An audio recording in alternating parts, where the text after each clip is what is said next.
Dari perbedaan metode tadi, ada satu pertanyaan yang lebih mendasar. Kalau buku besar sudah diisi sepanjang periode, apakah angkanya otomatis sudah benar? Ternyata tidak selalu. Bayangkan, kamu punya stok jajan di laci meja. Kamu catat setiap kali beli, tapi tidak catat setiap kali makan. Di akhir bulan, catatan belimu bilang masih ada Rp50.000. Padahal, lacinya sudah hampir kosong. Itulah yang terjadi pada akun bahan habis pakai di perusahaan. Setiap kali beli kertas, tinta, atau karbon, dicatat masuk. Tapi setiap kali dipakai, tidak dicatat, karena tidak praktis jika harus dicatat setiap hari. Akibatnya, saldo di buku besar tidak mencerminkan persediaan yang benar-benar tersisa. Solusinya bukan mencatat setiap pemakaian harian. Solusinya adalah mencatat pembelian saja sepanjang periode, lalu pada akhir periode dihitung fisik sisanya, dan selisihnya dicatat sebagai penyesuaian.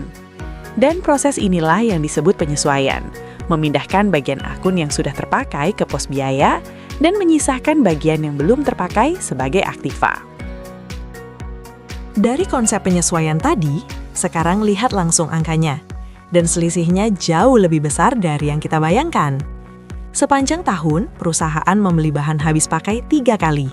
April sebesar Rp200.000, Mei sebesar Rp300.000, dan Juni sebesar Rp250.000. Ditambah saldo awal Rp50.000, total saldo di buku besar mencapai Rp800.000. Angka ini terlihat wajar di atas kertas. Tapi ketika dihitung fisik pada akhir periode, bahan yang benar-benar masih ada ternyata hanya Rp200.000. Artinya, sebanyak Rp600.000 sudah habis digunakan sepanjang periode, tapi tidak pernah dicatat sebagai biaya. Inilah yang harus diperbaiki melalui penyesuaian. Rp200.000 tetap dilaporkan di neraca sebagai aktiva, sedangkan Rp600.000 dipindahkan menjadi biaya dalam laporan laba rugi. Tanpa penyesuaian ini, neraca akan melaporkan aset yang terlalu besar, dan laba pun akan terlihat lebih tinggi dari kenyataannya. Dari kasus bahan habis pakai tadi, ada satu hal yang belum terjawab. Bagaimana kalau yang belum dicatat bukan aset, tapi biaya yang sudah terlanjur terjadi? Kasus gaji ini adalah contohnya. Perusahaan membayar gaji 2 kali sebulan, tanggal 5 dan 20 Desember, masing-masing Rp360.000. Kedua pembayaran itu sudah dicatat dengan benar. Tapi coba perhatikan apa yang terjadi setelah tanggal 20. Karyawan tetap masuk kerja dari tanggal 21 sampai 31 Desember, selama 10 hari. Gaji mereka belum dibayar, dan memang belum waktunya dibayar. Tapi perusahaan sudah menggunakan jasa mereka. Cara menghitungnya, satu periode gaji adalah 15 hari kerja. Dari 15 hari itu, 10 hari sudah digunakan, tapi belum dibayar. Jadi gajinya adalah 10/15 atau 2/3 dikali Rp360.000. Hasilnya Rp240.000. Jumlah ini harus dicatat sebagai biaya gaji yang sudah terjadi dan sebagai utang gaji yang belum dibayar. Dan itulah perbedaan mendasar jurnal penyesuaian dari jurnal biasa. Ia mencatat transaksi yang sudah terjadi secara ekonomi, meski kasnya belum berpindah. Dari kasus gaji tadi, kita melihat biaya yang sudah terjadi tapi belum dicatat. Sekarang kasusnya dibalik. Bagaimana kalau uang sudah masuk, tapi pendapatannya belum sepenuhnya layak diakui? Bayangkan kamu menerima uang sewa kos setahun penuh di bulan Oktober. Secara logika, uang itu belum sepenuhnya milikmu, karena kamu baru memberikan fasilitas selama 2,5 bulan dari 12 bulan yang dijanjikan. Itulah yang dialami perusahaan ini. Pada 15 Oktober, kas masuk sebesar Rp1.200.000 untuk sewa gudang selama 1 tahun. Dengan cara satu, seluruh jumlah itu langsung dicatat sebagai pendapatan sewa. Tapi ternyata ada masalah. Pendapatan sewa itu berlaku dari 15 Oktober 2000X0 sampai 14 Oktober 2000X1. Untuk tahun 2000X0, hanya 2,5 bulan yang benar-benar sudah dinikmati penyewanya. Jadi, yang sah menjadi pendapatan tahun ini hanya 2,5/12 dikali Rp1.200.000, yaitu Rp250.000. Sisanya, Rp950.000 masih merupakan uang muka untuk tahun berikutnya. Artinya, Rp950.000 itu belum boleh diakui sebagai pendapatan.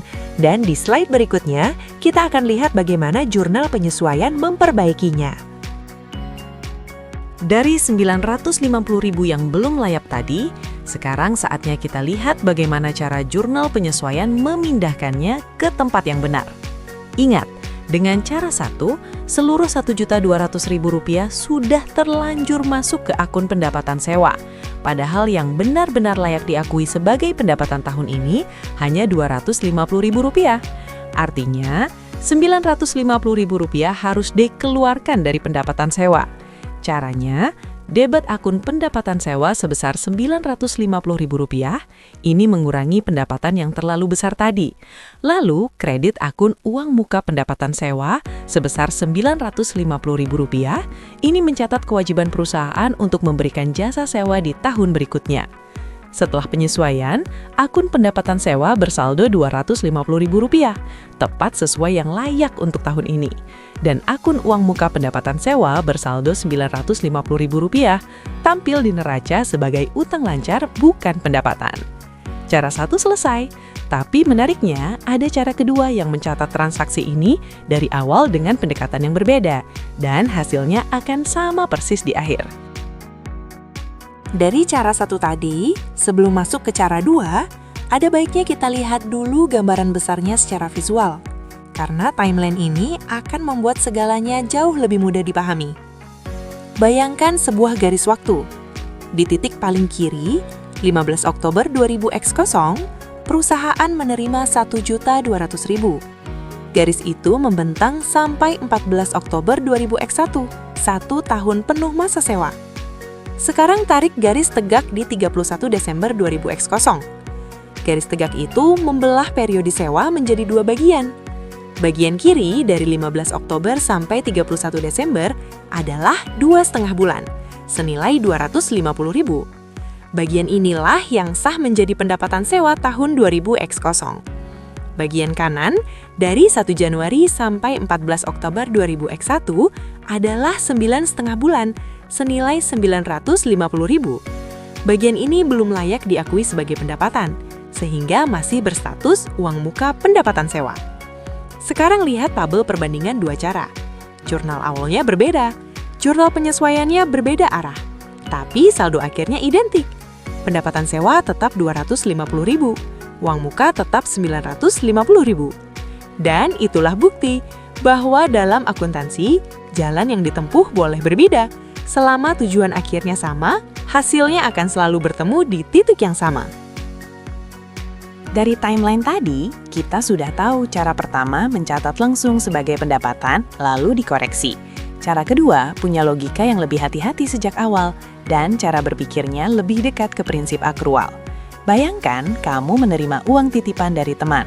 Sebelum kamu benar-benar menyelesaikan tugasnya, uang itu bukan milikmu, itu utangmu. Itulah logika cara kedua.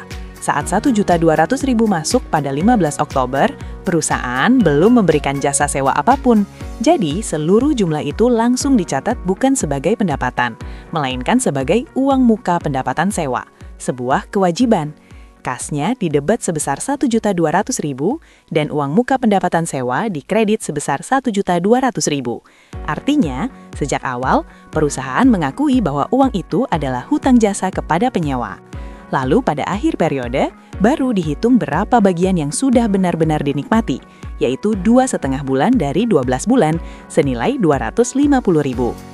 Cara kedua lebih konservatif sejak awal, tapi tetap membutuhkan jurnal penyesuaian di akhir periode untuk mengakui bagian yang sudah menjadi hak perusahaan. Dari uang muka Rp1.200.000 yang tadi dicatat sebagai kewajiban, sekarang saatnya sebagian kecil dari jumlah itu resmi berpindah status menjadi pendapatan. Pada 31 Desember, perusahaan menghitung sudah berapa lama jasa sewa diberikan. Jawabannya, 2,5 bulan. Dari 15 Oktober sampai 31 Desember. Nilai 2,5 bulan itu adalah Rp250.000.